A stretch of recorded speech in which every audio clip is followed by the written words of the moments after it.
On avait le choix, soit faire une prédication sur la fête des mères, ou soit continuer notre série sur l'Apocalypse. Et Eduardo et moi, on a décidé de continuer notre série sur l'Apocalypse. L'Apocalypse au chapitre 4, vous savez que depuis quelques mois, maintenant ça fait 2 mois, février, mars, avril, oui, 2 mois, qu'on a commencé la série sur l'Apocalypse. On a d'abord regardé l'introduction, le chapitre 1er. Ensuite, nous avons regardé les 7 églises de l'Apocalypse du 1er mai, du 13 mars au 1er mai.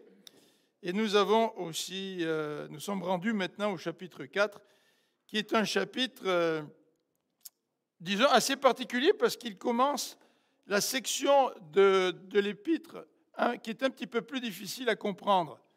Les 7 églises, on arrivait à comprendre de quoi il était question, même si on n'avait pas trop d'arrière-plan géographique ou politique ou historique, on pouvait quand même comprendre ce que Dieu dit aux 7 églises.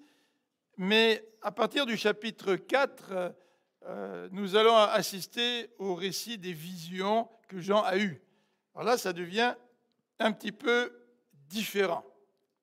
Et aujourd'hui, on va parler de 24 vieillards, on va parler de 4 êtres vivants qui ressemblent à des animaux, lions, taureaux, aigles, même un être vivant qui a une forme humaine. Qu'est-ce que ça veut dire? Vous savez qu'aujourd'hui, si vous allez sur Internet, vous pouvez regarder toutes sortes d'affaires sur l'Apocalypse. Et c'est la raison pour laquelle c'est important de bien interpréter l'Apocalypse dans son contexte. Alors, je vous invite à lire au chapitre 4, à partir du verset 1er. Après cela, je vis une porte ouverte dans le ciel, et la voix que j'avais entendue me parler au début, et qui résonnait comme une trompette, me dit : monte ici, et je te montrerai ce qui doit arriver après cela. Alors, cette introduction nous présente une nouvelle section dans le livre de l'Apocalypse. Verset 2. À l'instant, l'Esprit se saisit de moi, et voici, il y avait un trône dans le ciel, et sur ce trône, quelqu'un siégeait. Celui qui siégeait avait l'aspect d'une pierre de jaspe et de sardoine. Un arc-en-ciel entourait le trône, brillant comme l'émeraude. Autour du trône se trouvaient 24 trônes, et sur ces trônes siégeaient 24 représentants du peuple de Dieu.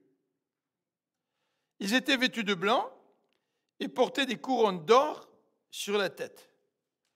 Du trône jaillissaient des éclairs, des voix et des coups de tonnerre. Devant le trône brûlaient 7 flambeaux ardents, qui sont les 7 esprits de Dieu. Devant le trône s'étendait comme une mer de verre, transparente comme du cristal. Au milieu du trône et tout autour se tenaient 4 êtres vivants, entièrement couverts d'yeux, devant et derrière. Le premier d'entre eux ressemblait à un lion, le deuxième à un jeune taureau, le troisième avait le visage pareil à celui d'un homme, et le quatrième était semblable à un aigle en plein vol. Chacun de ces 4 êtres vivants avait 6 ailes couvertes d'yeux, par-dessus et par-dessous. Jour et nuit, ils ne cessaient de dire : Saint, Saint, Saint est le Seigneur Dieu, le Tout-Puissant, celui qui était, qui est et qui vient. Et chaque fois que les êtres vivants présentent leur adoration, leur hommage et leur reconnaissance à celui qui siège sur le trône, à celui qui vit éternellement, les 24 représentants du peuple de Dieu se prosternent devant celui qui siège sur le trône et adorent celui qui vit éternellement. Ils déposent leur couronne devant le trône en disant : Tu es digne, notre Seigneur et notre Dieu, qu'on te donne gloire, honneur et puissance, car tu as créé tout ce qui existe. L'univers entier doit son existence et sa création à ta volonté. Prions ensemble. Seigneur notre Dieu, merci pour cette belle description de la magnificence de notre Seigneur et de notre Dieu. Seigneur, aide-nous à mieux comprendre ce livre et en particulier ce matin, ce passage. Amen. Alors, quand on a préparé ensemble la prédication avec Eduardo, on a convenu que c'est quand même un défi de prêcher sur l'Apocalypse, en particulier en français, n'est-ce pas, Eduardo? Et c'est aussi un défi pour nous de rentrer dans des descriptions qui utilisent des symboles que nous ne connaissons pas, auxquels nous ne sommes pas habitués. C'est vrai que les auteurs du Nouveau Testament écrivent à des gens en utilisant leur contexte, celui dans lequel ils vivaient. Donc pour eux, c'est plus facile de comprendre ce que Jean disait.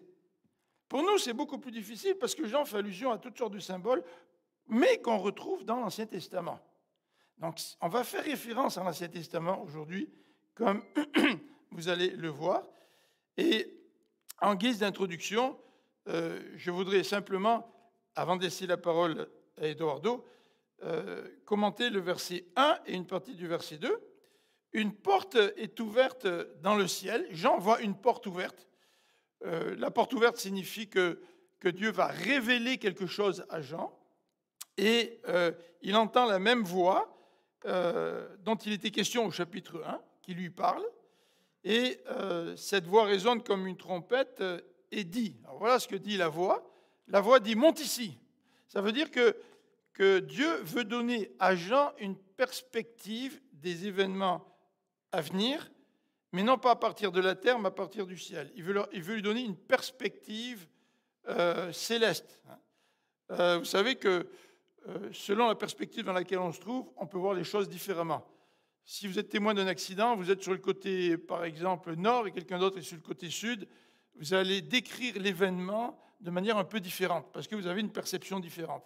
Et Dieu veut donner à Jean une perception à partir de là-haut, c'est-à-dire à partir donc du ciel. Et le verset 1b nous dit, je te montrerai ce qui doit arriver après cela. C'est pour ça que l'Apocalypse suscite beaucoup d'intérêt. Qu'est-ce qui doit arriver? Qu'est-ce qui va arriver? Est-ce que la venue du virus, la Covid-19, ça fait partie des choses qui ont été annoncées dans l'Apocalypse? Est-ce que la guerre en Ukraine fait partie de ce que l'Apocalypse annonce? Eh bien, c'est ce qu'on verra au cours des semaines. Mais toujours est-il, Dieu veut révéler à Jean ce qui doit arriver. Et au début du verset 2, il nous est dit que l'Esprit se saisit de Jean. C'est l'Esprit de Dieu qui est l'agent de la révélation de Dieu. Si l'Esprit de Dieu ne nous éclaire pas pour comprendre sa révélation, nous ne la comprendrons pas. Et même s'il y a des gens qui prétendent aujourd'hui que Dieu leur a parlé, vous vous rappelez, il y a quelques semaines, je vous ai dit qu'un des prédicateurs aux États-Unis a prétendu que Dieu s'adressait à lui et lui demandait conseil avant d'agir. Tu sais, je peux dire n'importe quoi. Mais si je veux comprendre ce que Dieu veut me révéler, il faut que l'Esprit de Dieu me parle. Il faut que l'Esprit de Dieu m'éclaire. Et Jean est vraiment éclairé par l'Esprit de Dieu qui le saisit. Alors voilà le contenu que nous aimerions vous proposer ce matin avec Eduardo pour traiter ce texte qui nous décrit la vision du trône de Dieu. C'est tout d'abord la description de ce trône dans les versets 2b à 6. Ensuite, nous allons parler des 4 êtres vivants pour voir un petit peu de quoi il s'agit, quel est leur rôle. Et ensuite, Eduardo va revenir pour nous parler des 24 anciens qui adorent le Seigneur. Eduardo?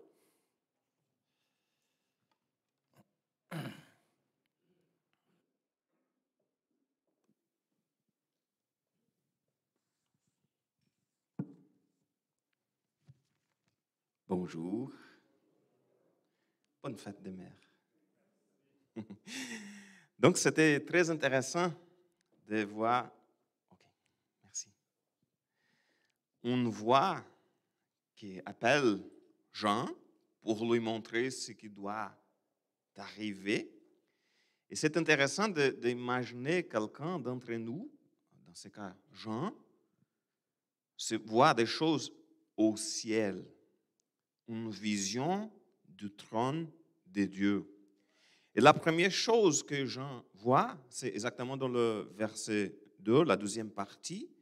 Et voici, il y avait un trône dans le ciel. Et sur ce trône, quelqu'un siégeait. Jean a vu un trône dans le ciel. Et il n'est pas difficile pour nous d'imaginer que oui, il y a un trône dans le ciel. Ce n'est pas difficile pour nous. Dans la Bible, par exemple, il y a quelques textes à ce sujet. Par exemple, dans certains de ces textes, la parole de Dieu nous enseigne que le Seigneur fait du ciel même son trône. Dans d'autres textes bibliques, comme celle-ci de l'Apocalypse, son trône est au ciel. Et nous avons par contre aussi le roi Salomon, par exemple, qui dit que même le ciel ne peut contenir Dieu. Et oui, c'est vrai, car Dieu est immense. Il est omniprésent. Il ne peut être limité à un seul endroit, à un seul lieu.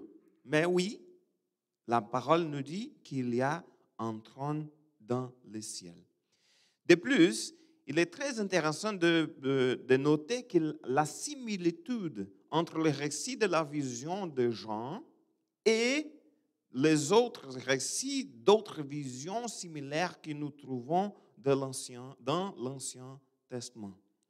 Cela signifie que différents serviteurs de Dieu, à des moments différents, ont vu quelque chose de similaire et quelque chose de difficile à expliquer.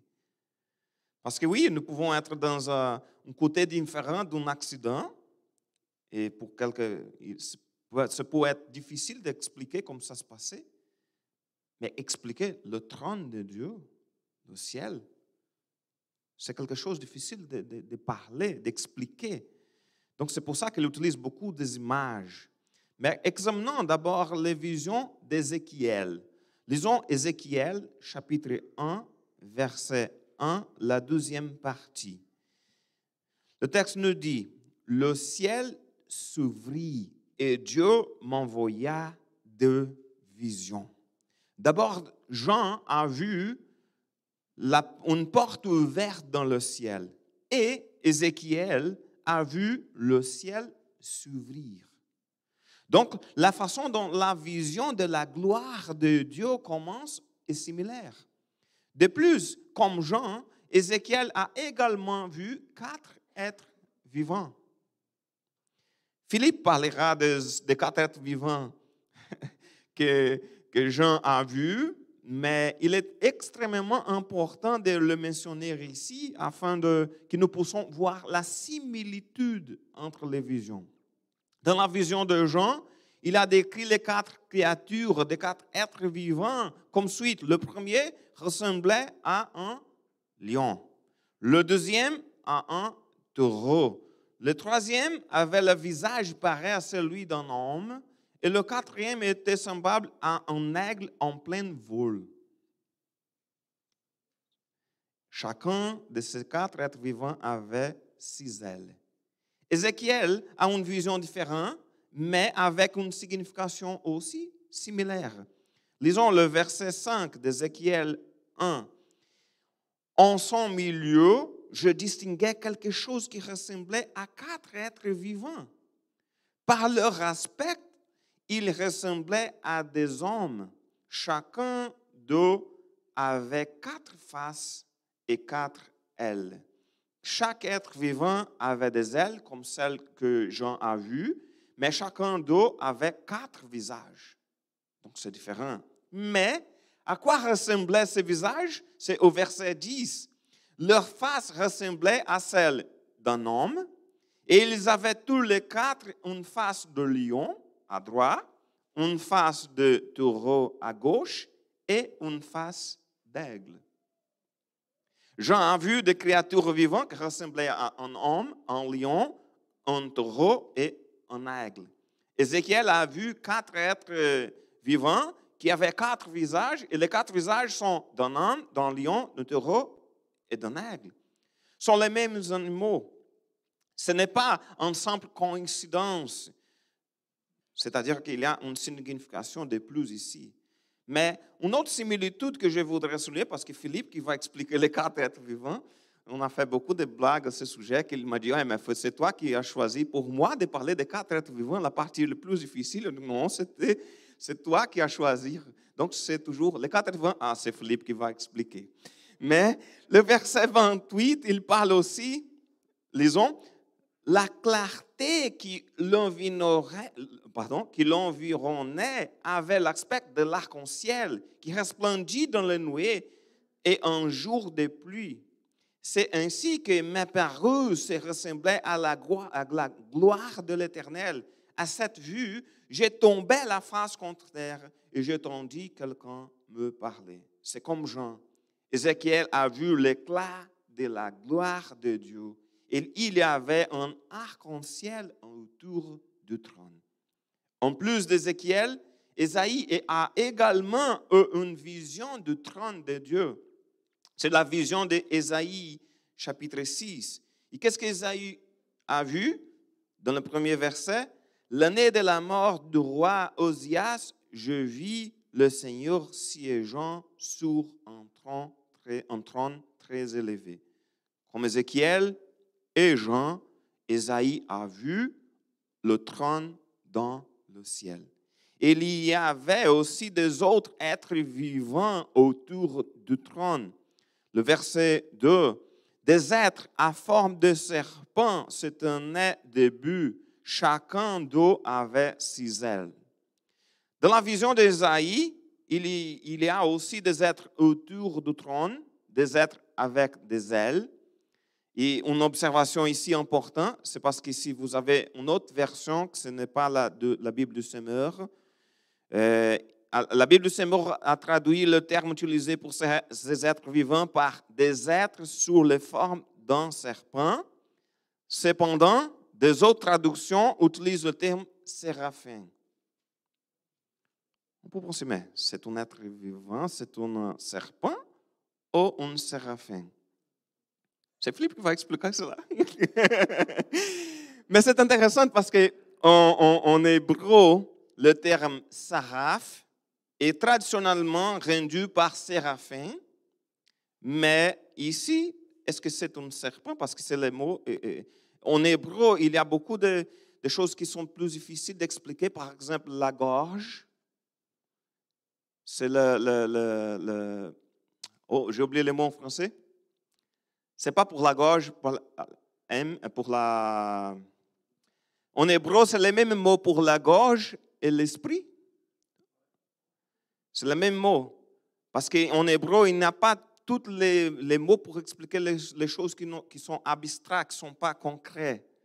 Donc, c'est le cas ici aussi, mais c'est Philippe qui va expliquer ça dans le deuxième point. Mais quelle que soit l'interprétation, c'est soit un séraphin ou un ange ou un animal, ce qui compte et ce qu'ils font autour du trône. C'est au verset 3, s'adressant l'un à l'autre, ils proclamaient Saint, Saint, Saint est le Seigneur des armées célestes. Toute la terre est pleine de sa gloire. C'est comme les 4 êtres vivants de l'Apocalypse chapitre 4. Les êtres vivants d'Ésaïe 6 et les êtres vivants de l'Apocalypse 4 proclament Saint, Saint, Saint est le Seigneur. Enfin, toujours sur le trône, le texte d'Apocalypse 4 nous présente une autre information importante. C'est au verset 5. Du trône, c'est Apocalypse maintenant, on retrouve l'Apocalypse. Du trône jaillissaient des éclairs, des voix et des coups de tonnerre. Devant le trône brûlaient 7 flambeaux ardents qui sont le 7 esprits de Dieu. Devant le trône s'attendait comme une mer de verre transparente comme du cristal.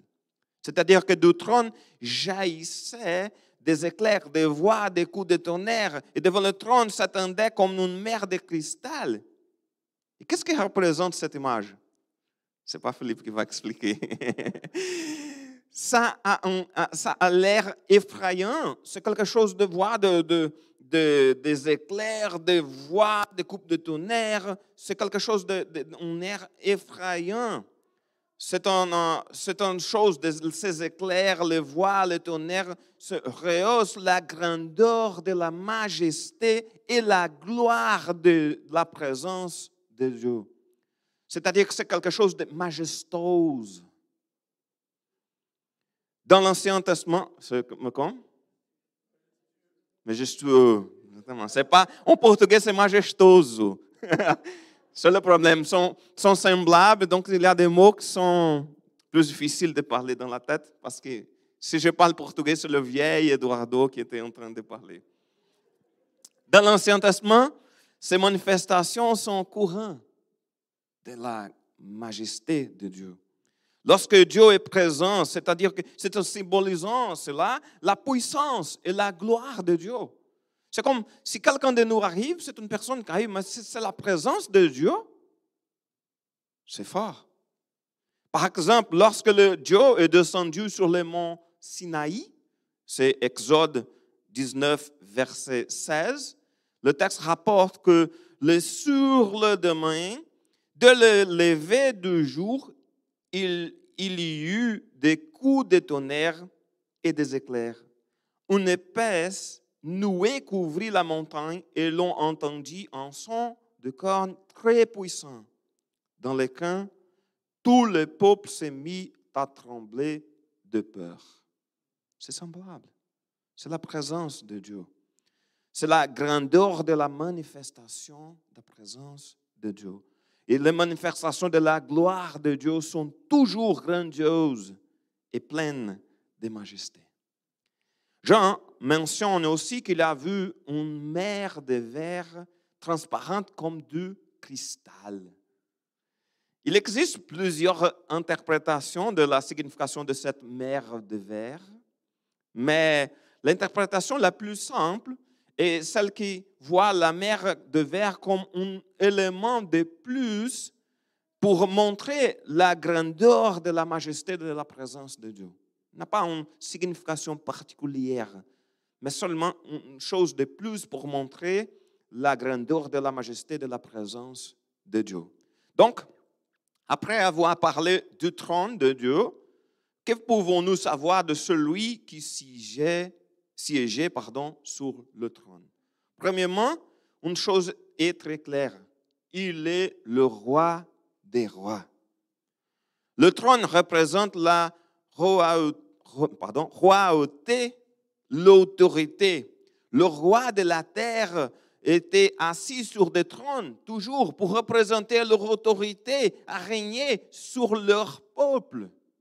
Cependant, ce trône est au ciel. Ce n'est pas dans un endroit, ce n'est pas d'un pays, ce n'est pas d'une région spécifique. C'est lui qui est assis sur ce trône est le Seigneur Tout-Puissant. Il est le roi des rois qui règne sur tout. Son royaume n'est pas limité à aucune zone géographique parce qu'il règne sur tout, il règne sur tout le monde, il règne au ciel. Mais que nous dit l'Apocalypse 4 à son sujet? Sur le verset 3, que celui qui siégeait avait l'aspect d'une pierre de jaspe et de sardoine. Un arc-en-ciel entourait le trône brillant comme l'émeraude. J'ai parlé à Philippe. Le nom de pierre précieuse, c'est difficile de parler en français. C'est pour ça que je n'ai acheté encore une pierre précieuse pour Paula, parce que je ne suis pas capable d'aller là-bas et parler les noms qui sont très difficiles de parler. Mais c'est un jaspe, un sardoine et un brillant comme l'émeraude. D'abord, il y avait l'aspect des pierres précieuses. Personne ne ressemble à des pierres précieuses. Ah, est-ce que tu as vu quelqu'un? Oui, j'ai vu. Et comme c'est cette personne-là, c'est semblable à une pierre précieuse. Ce n'est pas possible. Mais réfléchissons un peu à cela.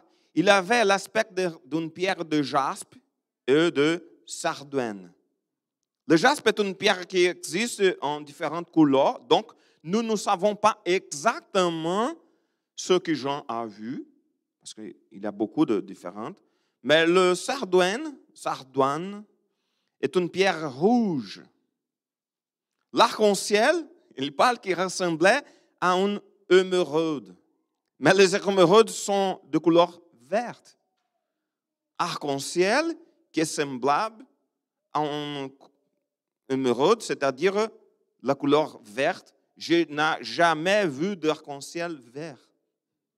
J'ai demandé à les filles, est-ce que vous savez, est-ce qu'il existe, est-ce qu'il y a un arc-en-ciel vert? Non, papa, jamais. Oh, je vais te montrer à la parole de Dieu.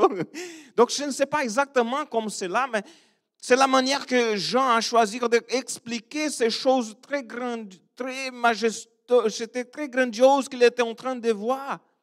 Ce n'est pas une chose facile d'expliquer parce que ce ne sont pas des choses naturelles qui nous sommes habitués. Ah, comme c'est cette chaise. Ah, c'est une chaise rouge. Et c'est facile d'expliquer les choses que nous connaissons. Mais les choses que nous ne sommes pas habitués à voir, c'est difficile d'expliquer. C'est difficile d'utiliser les mots. Certains commentateurs de l'Apocalypse ont essayé de faire différentes interprétations de la signification de chacune de ces pierres précieuses. Mais, cependant, voici ce que nous pouvons conclure. Jean a vu quelque chose de si majestueux, si grandiose et si inexprimable qu'il a dû utiliser de symboles. C'est ça, c'est la manière. C'est la façon dont il a réussi à exprimer la beauté de ce qu'il a vu. Donc, il a pensé des choses plus belles qu'il connaît, des pierres précieuses, une mer comme du cristal. Et c'était la manière qu'il a expliqué les choses, parce que c'était les choses plus belles qu'il connaît, donc c'était les symboles qu'il a utilisés. Cette description, à travers de pierres précieuses, communique une impression de beauté. C'est ça, d'éclat, de gloire, de richesse, de magnificence. Mais revenons à l'arc-en-ciel. Le Seigneur sur le trône, il était entouré d'un arc-en-ciel. Jean a décrit un arc-en-ciel qui brillait comme de l'émeraude, qui ressemblait à la couleur verte. Nous ne savons pas comment expliquer un arc-en-ciel qui pourrait briller comme la couleur verte, mais dans la Bible, plusieurs manifestations de lumière différentes sont utilisées pour représenter la présence et la gloire de Dieu. Le point, encore une fois, est que Jean a vu quelque chose de si beau et si extraordinaire que c'était difficile à expliquer. Il a dû utiliser ces symboles. Oui, est possible aussi que l'arc-en-ciel fasse référence à l'alliance avec Noé. C'est possible. Comme une promesse de miséricorde envers la race humaine. C'est une interprétation possible, mais nous ne pouvons pas l'affirmer avec certitude. Je le répète encore, Jean était devant l'image glorieuse du Seigneur assis sur le trône. Nous ne pouvons jamais mettre cela en mots. Relisons le verset 4. Autour du trône s'y trouvaient 24 trônes. Et sur ces trônes siégeaient 24 représentants du peuple de Dieu. Ils étaient vêtus de blanc et portaient des couronnes d'or sur la tête. Il y avait 24 représentants du peuple de Dieu. Dans d'autres traductions plus littérales, il y avait 24 anciens. Diverses interprétations ont déjà été données quant à l'identité de ces 24 anciens. Et l'une des interprétations les plus traditionnelles, c'est comme je crois, c'est que le texte est qu'ils représentent le peuple de Dieu dans le ciel, dans les cieux. Le nombre 24 donc représente les 12 patriarches de l'Ancien Testament et les 12 apôtres du Nouveau Testament, c'est-à-dire le peuple de Dieu de l'Ancien et du Nouveau Testament ensemble dans le ciel devant le Seigneur. D'autres commentateurs plus récents disent s'il s'agit des anges, mais je comprends personnellement qu'ils sont la représentation des croyants de l'Ancien et de la Nouvelle Alliance. tous les croyants au ciel, des représentants, des leaders. Parce que ce terme grec qui est traduit ici pour représentant du peuple de Dieu ou des anciens n'a jamais été utilisé avant pour désigner des anges, par exemple. Qu'ils soient des anges ou des représentants du peuple de Dieu, comme le traduit la Bible de Semeur, analysons ce que nous pouvons apprendre sur eux. D'abord, ils siégeaient sur 24 trônes. Il est intéressant d'imaginer d'autres personnes au ciel, sur des trônes, autour du trône du Seigneur dans les cieux. C'est intéressant d'imaginer, ouais, mais il y a des autres trônes là-bas. Il y a des personnes autour du trône de Dieu qui sont aussi siégées sur trône. C'est intéressant de regarder ce texte. Mais pour moi, cela renforce l'idée qui était de représentants du peuple de Dieu, surtout des gens exerçant une certaine autorité en leadership, puisqu'ils étaient assis sur des trônes. Il est normal d'avoir des autorités dans le royaume de Dieu. C'est normal. En Israël, par exemple, chaque famille, chaque clan, chaque tribu, chaque ville avait ses dirigeants. La nation, par exemple, possédait son conseil d'anciens. À l'époque, avant le roi. Après l'exil babylonien, chaque synagogue avait responsable portant ce même titre, des anciens. Dans le Nouveau Testament, la plupart des dirigeants des églises ont adopté le même titre, anciens. Nous avons des dirigeants, nous avons des anciens de nos églises. Ici, nous avons. De plus, lisons ce que dit le texte d'Apocalypse, chapitre 3, verset 21. Le vainqueur, je le ferai siéger avec moi sur mon trône, comme moi-même, je suis allé siéger avec mon Père sur son trône après avoir remporté la victoire. C'était une promesse faite par le Seigneur. En fait, ces anciens qui siégeaient sur des trônes évoquent aussi leur participation au règne du roi. Ils exercent leur autorité avec lui. Une autre information importante apportée par le texte est qu'ils étaient vêtus de blanc. Les vêtements blancs représentent quoi? La pureté. Ils portent les mêmes vêtements que portent les croyants qui ont persévéré jusqu'au bout. C'est un symbole de la purification de nos péchés par la justification en Jésus-Christ. Cette même peuple, on peut voir dans le chapitre 7, verset 9 de l'Apocalypse, là, et ils sont là aussi à nouveau, et on peut regarder le texte qui dit, après cela, je vis une foule immense que nul ne pouvait dénombrer. C'était des gens de toutes nations, de toutes tribus, de tout peuple, de toutes langues. Ils s'y tenaient debout devant le trône et devant l'agneau, vêtus de tuniques blanches, et ils avaient à la main des branches de palmiers. Et au verset 13, alors l'un des représentants du peuple de Dieu prit la parole et me demanda, ces gens vêtus d'une tunique blanche, qui sont-ils et d'où sont-ils venus? Et je lui réponds, Seigneur, c'est toi qui le sais. Il reprit, ce sont ceux qui viennent de la grande détresse. Ils ont lavé et blanchi leur tunique dans le sang de l'agneau. Amen. Nous serons là devant le Seigneur avec nos vêtements blancs, lavés par le sang de l'agneau. Enfin, en plus des vêtements blancs, ces représentants du peuple de Dieu portaient des couronnes d'or sur la tête, c'est-à-dire la couronne du vainqueur. Ainsi comme le trône, la couronne évoque leur participation au règne du roi. Mais que feront-ils de couronne? Est-ce que vont-ils régner? C'est-à-dire qu'ils sont des rois, ils vont avoir des autorités. Sont-ils des dignes de révérence parce qu'ils sont devant le Seigneur, dans le trône, sur le trône? Ils ont des couronnes sur la tête? Nous continuerons à en parler dans le 3e point. Maintenant, Philippe va finalement parler sur les 4 êtres vivants.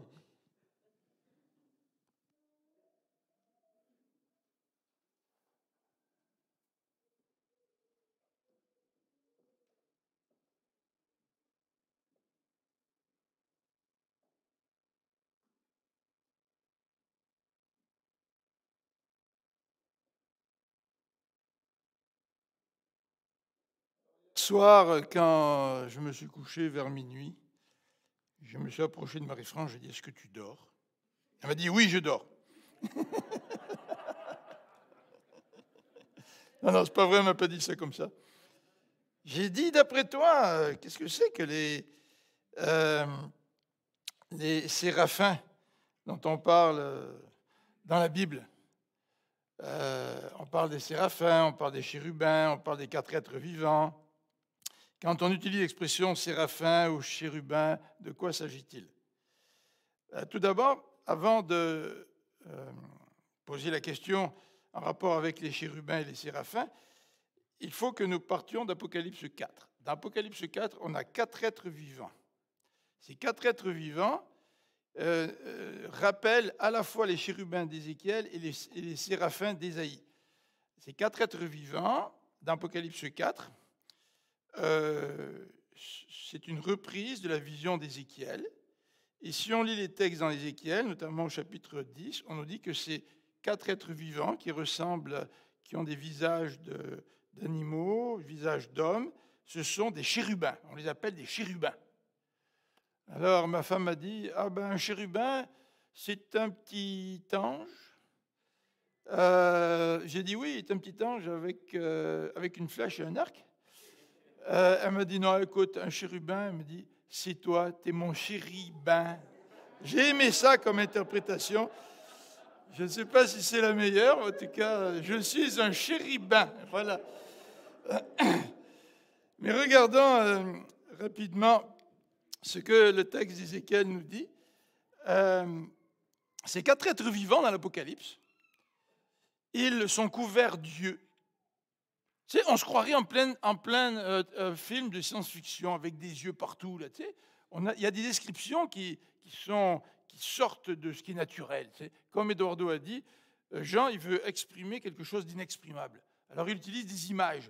Et c'est des images qui nous frappent parce que ça sort de l'ordinaire. C'est utilisé pour décrire quelque chose de plus grand que ce à quoi nous sommes habitués.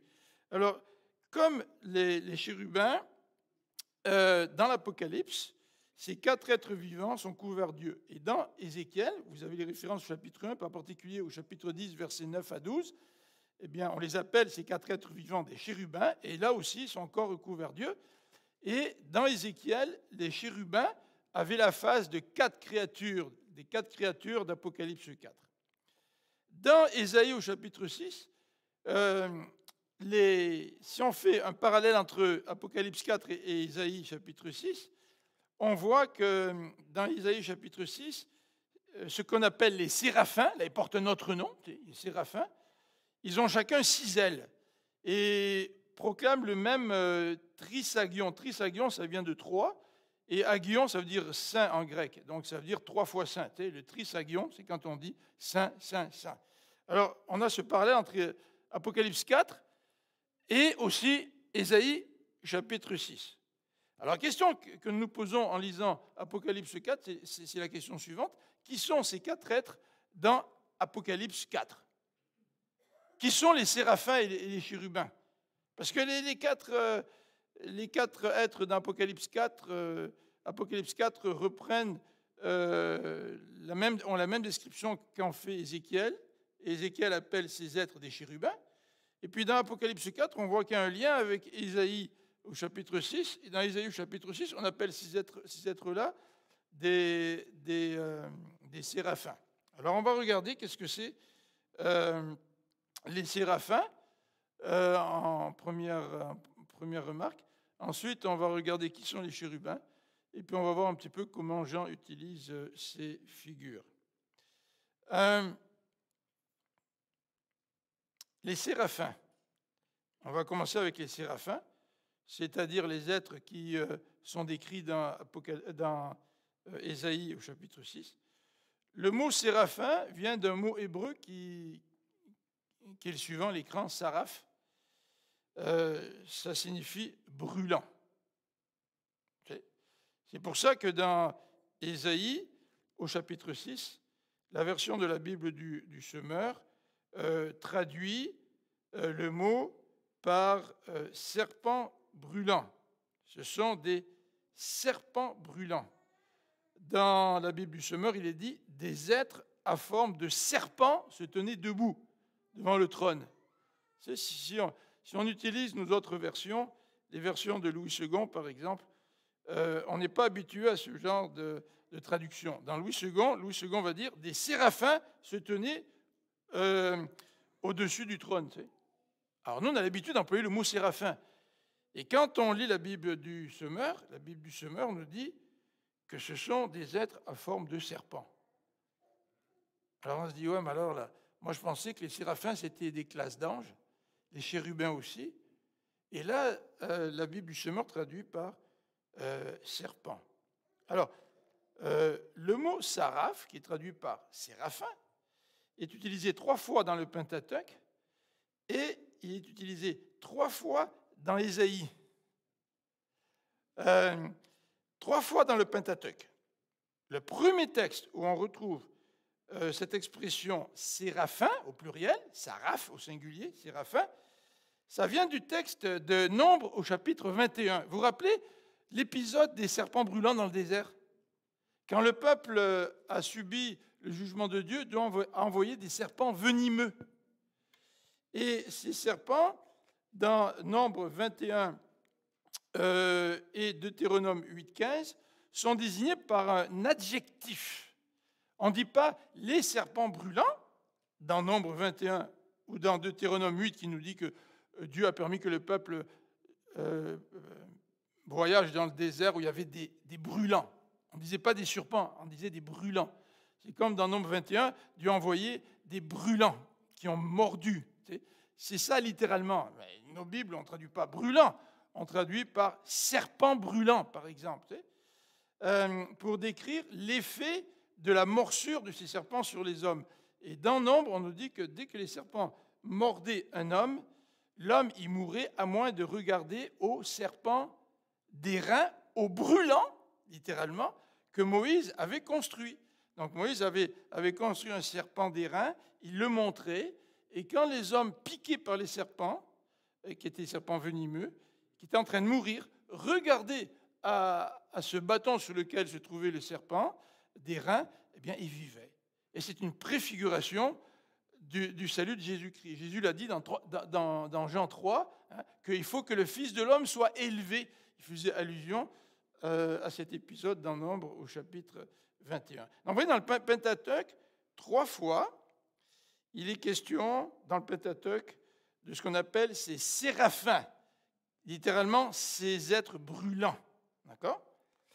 Dans Ésaïe, on nous parle aussi des séraphins. Et on les cite 3 fois. Mais on va en parler la prochaine fois. Je regarde l'heure, puis je me dis, j'aurai pas du tout le temps de finir ce qu'on va vous présenter. Et on va en parler la prochaine fois. Donc, on va couper notre présentation en 2, celle qu'on devait faire aujourd'hui. On va regarder la prochaine fois dans Ésaïe, au chapitre 14, aussi au chapitre 30 et au chapitre 6, qu'est-ce que cette expression séraphin désigne? Est-ce que ça désigne une classe d'anges ou ça désigne autre chose?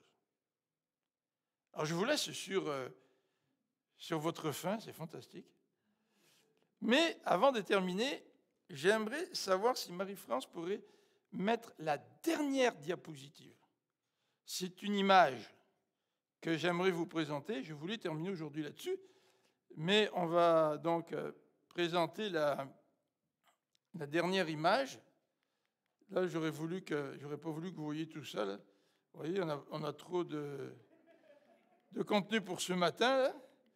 Alors, on va le voir la semaine prochaine. Voilà, hop, on vient en arrière, Marie-France.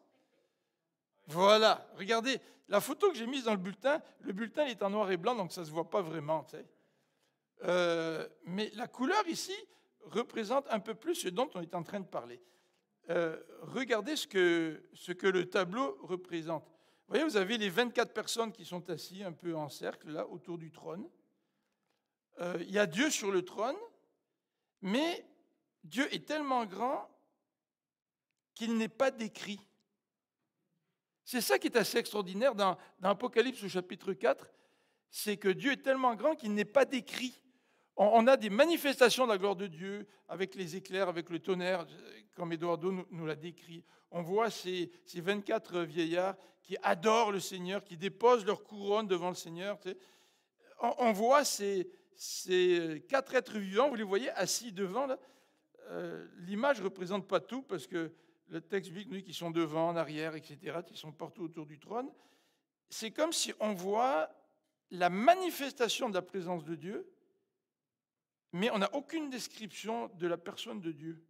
Dieu est tellement grand, il n'y a pas de mots pour le décrire. On ne peut qu'essayer de décrire l'impact de Dieu sur les gens autour du trône.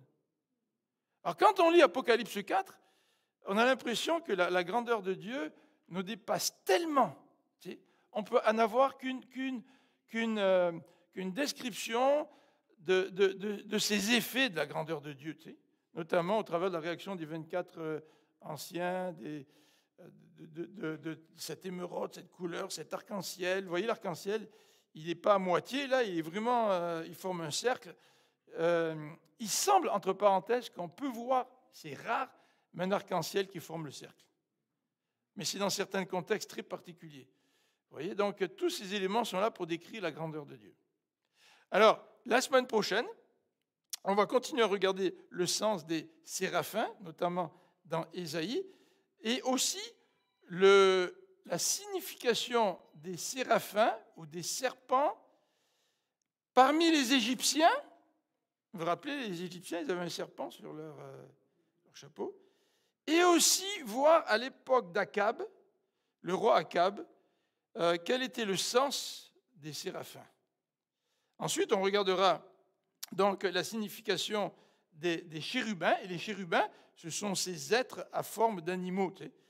Et il y avait des chérubins dans le Proche-Orient ancien. Quel était leur rôle dans la religion du Proche-Orient ancien? Et est-ce qu'on retrouvait des chérubins en Israël? On retrouve des chérubins en Israël dans plusieurs contextes, notamment le contexte du tabernacle, puis du temple. Puis on va parler du chérubin qui se tient dans Genèse chapitre 3, à la fin du verset, au verset 24, qui barre l'accès du jardin d'Éden. On va essayer de voir quel est le rôle des chérubins. Qu'est-ce que sont les chérubins? Et ensuite, eh bien, Eduardo reviendra et puis nous parlera un petit peu de ces 4 êtres vivants, pas de ces 4 êtres vivants, mais de ces 24 anciens qui adorent le Seigneur. Donc voilà un petit peu le programme pour la semaine prochaine. Hier, j'ai dit à Marie-France, j'ai dit, écoute chérie, là, tu me dis que tu dormais un petit peu, là, mais je voulais juste savoir si tu dormais pour te mettre l'eau à la bouche. J'y ai demandé, c'est quoi des chérubins, c'est quoi des séraphins pour toi?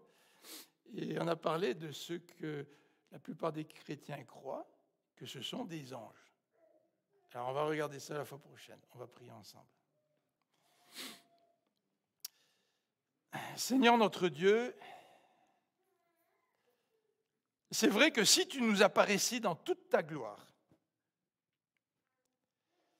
d'abord on tomberait face contre terre parce qu'on serait probablement écrasé par ta splendeur, par ta sainteté, par ta beauté, par ton éclat, par ta majesté. Et probablement qu'on n'aurait pas les mots qu'il faut pour pouvoir raconter à quelqu'un ce qu'on aurait vu. Tellement tu es grand. Seigneur, nous voudrions te prier aujourd'hui, puis d'ici dimanche prochain, pour que tu puisses nous aider à mieux comprendre qui tu es vraiment. C'est sûr qu'ici-bas, nous voyons comme au travers d'un voile, dit l'apôtre Paul. Et que quand on sera avec toi au ciel, on verra pleinement, mais qu'est-ce qu'on va voir? Qu'est-ce qu'on va pouvoir contempler? Ce que nos yeux ne nous permettent pas de voir. Aujourd'hui, nous allons pouvoir contempler ta gloire quand nous serons avec toi pour l'éternité. Et Seigneur, comme on dit, on en aura plein les yeux. Mais en attendant, Seigneur, aide-nous à davantage comprendre ta grandeur, ta majesté, ta sainteté, ta justice. Aide-nous à mieux comprendre tes attributs pour que nous puissions vivre davantage plus près de toi. Pour que nous puissions à chaque jour essayer de te refléter davantage. Seigneur, plus je comprends comment tu es grand, moins je suis tenté de pécher. Moins je suis tenté de te trahir, Seigneur. Donc aide-nous à mieux te comprendre, à mieux te connaître. Amen. Alors voilà, on va donner un mandat à l'équipe d'adoration pour dimanche prochain de nous écrire un chant sur la grandeur de Dieu. Probablement qu'ils vont utiliser beaucoup de « oh, oh, oh, oh, oh, oh », parce qu'il n'y a pas de mots, n'est-ce pas? Bon dimanche, bonne fête des mères, et que Dieu vous bénisse.